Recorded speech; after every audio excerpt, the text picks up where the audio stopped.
Sono Vincenzo Piani, sono nato a Udine, però da madre veneziana. Sono venuto a Venezia dove ho studiato contemporaneamente filosofia all'università e pianoforte al conservatorio. Da circa 40 anni dirigo il coro e l'orchestra dell'Università Ca' Foscari.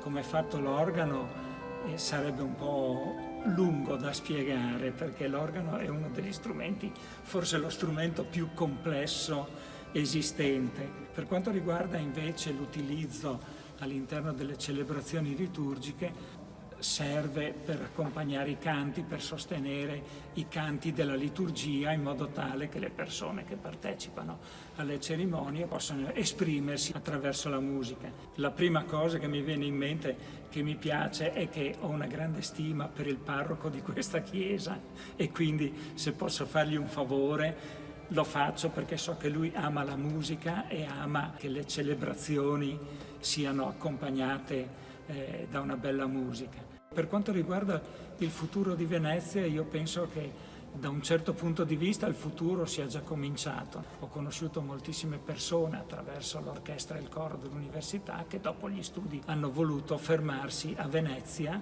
e a Venezia vivono, hanno formato famiglia. Non ci sarà più il veneziano tipico, che forse non è mai esistito, perché la popolazione veneziana penso che si sia formata attraverso gli scambi commerciali, interagendo e mescolandosi con popolazioni diverse, ma ci sarà un nuovo abitante di Venezia, diciamo, che potrà ridare vita alla città.